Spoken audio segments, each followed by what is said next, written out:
Thank you for the introduction. My name is Hamza, and I'm here to present on the indoor navigation system using stereo vision, IMU, and UWB sensor fusion.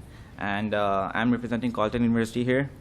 And to start off the presentation, I will start with the objective of the presentation. And basically, what we are trying to do over here, we are trying to implement the sensor fusion, or in commonly terms, it's called as a data fusion.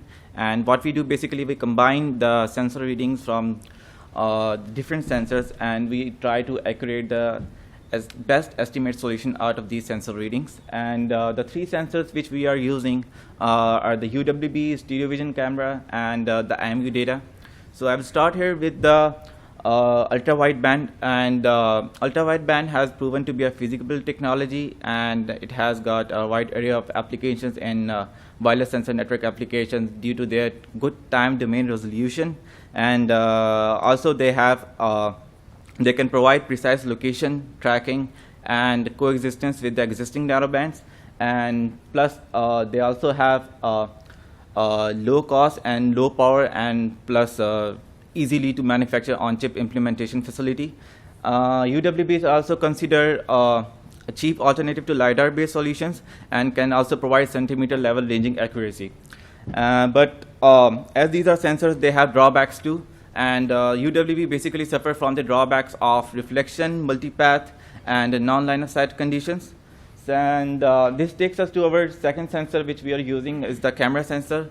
In recent days, due to the advancements of computer vision, deep learning, and other frameworks, a lot of work has been done with the cameras. And but the cameras, why cameras are used? Cameras are used because of their low cost, reasonable size, and their low power consumption facility. And plus, these can provide rich text of information to us. But they also have a drawback. They suffer from the environmental features and the illumination conditions. And the environmental features, because these are cameras, they need the features such as corners and the edges to work with. And the illuminating conditions means the lighting conditions in which they are working. Like, for example, if one of the algorithm could work in the day, it won't work in the night. And yeah, these kind of scenarios ask us to look for the other sensor. So we are using another sensor which is called the IMU, Inertial Measurement Unit. And what IMU does is measures the acceleration and the angular velocity, which when integrated over time can provide us with the 3D position and the orientation. Again, it also has a drawback. It suffers from the random noise, and which when integrated and acclimated with time, and the readings that we get deviate from the actual reading of the data. So we are combining all of these three sensors, and we are combining it into our sensor fusion model. And we are using the non-holonomic constraints of the system. And then after that, what we do is that we try to reduce the random biases generated by the IMU, and we try to reduce the lateral and the vertical drifts provided by the system. So I will start off with the IMU system dynamic model. And I won't go into the detail of the coordinate frames used by the IMUs, but I'll give a brief introduction about like how they're used. Like the Earth center initial frame, Newton laws of motion are applicable in the I frame. So the IMU measures the reading in the I frame, and which are then represented in the body B frame. Our overall navigation system solution has been represented in the L frame, which is also called as a NED frame, north, east, and down. And the ECF frame is provided because if we have a GNSS reading, then we could incorporate that into our system.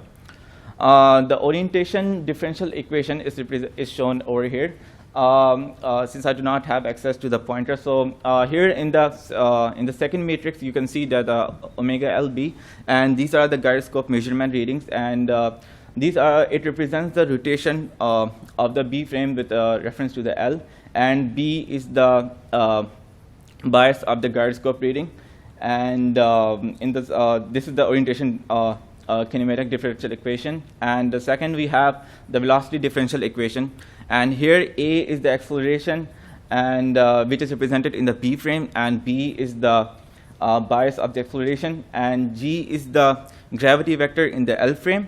And we have RLB over here, which is a rotation vector from B to L. And the third, we are provided with the position differential equation in the L frame, which is provided as shown over here. The second thing, the second camera, the sensor, is the stereo vision tracking system, and we use the epipolar constraint of the stereo vision system to get the depth or the distance to any point in the stereo frame, and we get it by using triangulation. And here you can see in the first equation, the Z is the depth to the point in the stereo frame, and F is the focal point, and B is the baseline over here, as you can see in the diagram. And XL and XR, these represents the disparity between the images. And so basically, the components of stereo vision tracking solution, what happens is that you capture the stereo vision image.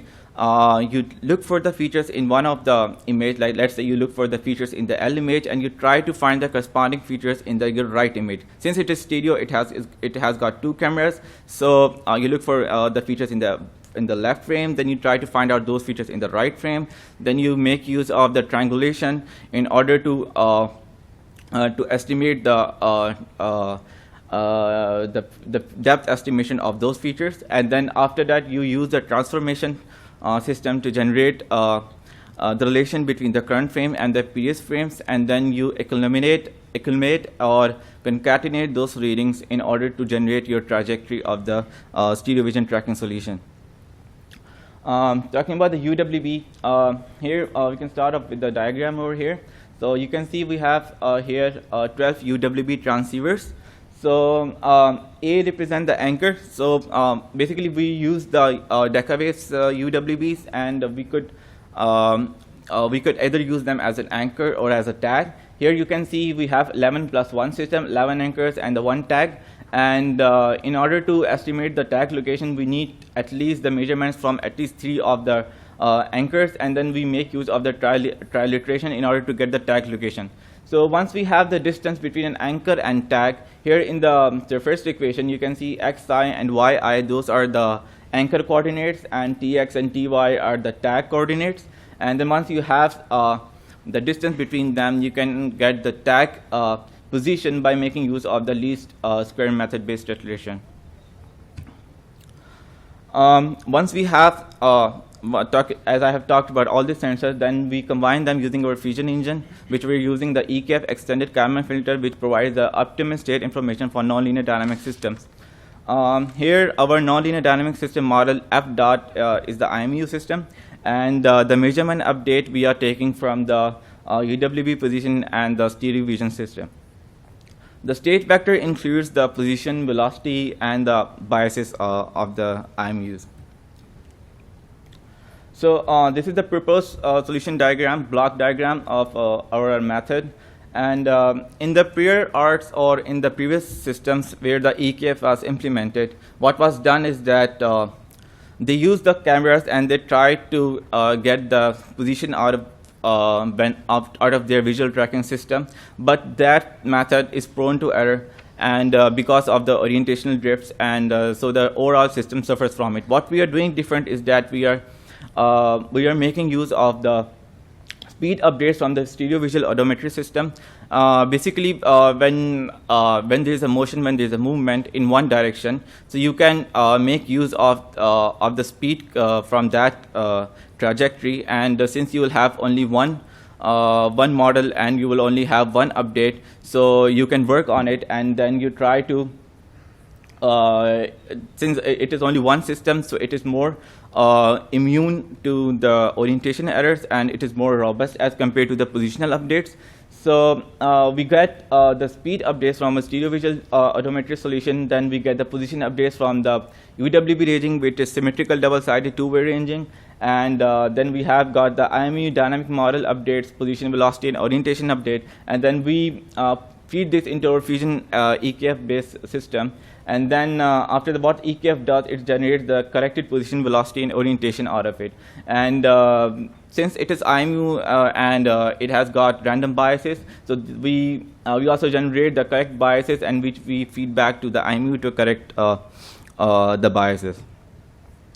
This is the experimental setup. We performed the setup on the 5th floor in the Carleton University of Mackenzie building. And since, as I have talked about the DECA-based systems, MDEC 1001, we used 12 UWB transceivers. 11 of them were used as anchors, and one of them was used as a tag. And for the camera, we use the Z-Mini-Sense camera, which is a stereo from Stereo Labs, and it is a stereo vision camera. And the laptop, we use the Asus, and the wheel platform we use for the test is shown over here.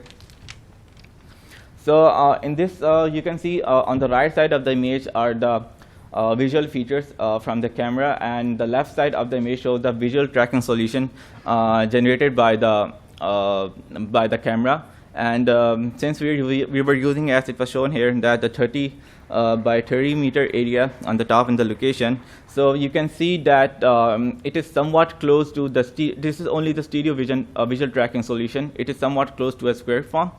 And here on the next, in this slide, you can see the red markers, the coordinates that were generated from the stereo vision solution is shown in the red one. It is not exactly the squared one which we required. Our EKF-based solution generated the yellow marker-based solution, which is approximately or nearly good to a good square. So these were the results, and the cumulated error percentage out of all the sensors is shown on the left side of the slide.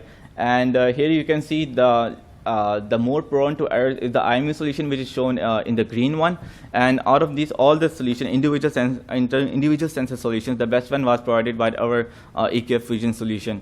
It is shown on the extreme left side with the black markers. And here on the right side, what we are trying to show over here is that if we do multiple outages of the UWB, we have done 5 multiple outages of 10 seconds each, and we see that we still achieve, our EKF was able to achieve sub-meter level accuracy even during multiple 10-second outages.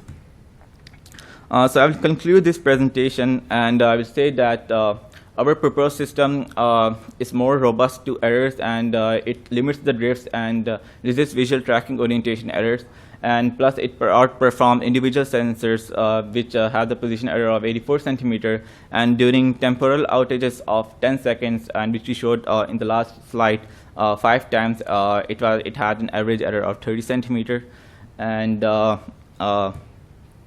these are the references. And yeah, that's all from my side. Thank you so much for listening patiently. Thank you.